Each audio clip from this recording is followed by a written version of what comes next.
Assalomu alaykum hurmatli YouTube ishqibozlari. Mana sizlarga hayit kuni ekilgan bolgarimni tashab turdim. Bugun yana vaqtimiz bo'ldi, keldik, ishlovni berishni boshladik. Shuning uchun sizlarga biz hozir video afzal qilishni boshladim. Oxirgacha ko'rsanglar, hamma tafsilotini aytib beraman.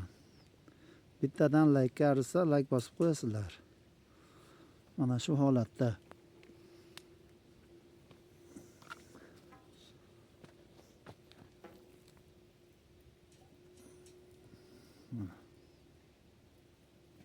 Baylanish boshlandi. Shana gul boshladi mana.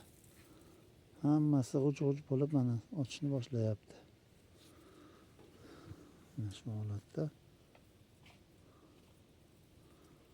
bolgarlarimiz agatlarni ochdik. Mana yakka qator qilib ekilgan.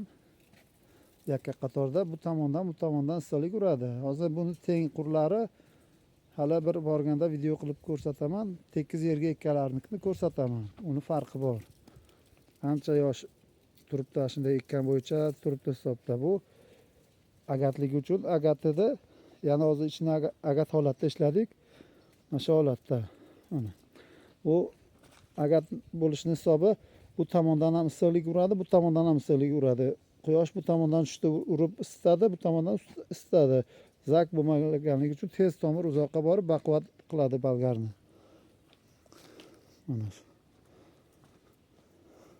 Mana shunday qilib agat holatda edi, ichiga go'ng soldik. Mana go'nglarni soldik. Endi hozir shuni unga o'xshab turib, motoblok qilib turib, buni polni frezer qilib nimasini chiqaramiz buni. Aralashtirib chiqamiz. Yer bilan bitta bo'ladi, agatda yana suv ichganda shundan o'zi qolaveradi. Dorilarni solganmiz. Mana iplarni tortyapmiz. Hozir ip bo'lgandan keyin yana bitta sizlarga polni ipi baylanib bo'lgandan keyin sizlarga video afzal qilib beraman yana.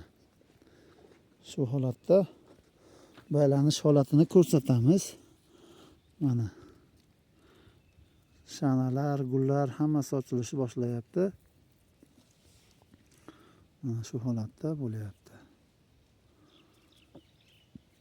Xudo xolasa yana ertaga, bugun 15 bo'lsa, ertaga 16-kuni qolgan videoning davomini ko'rasizlar.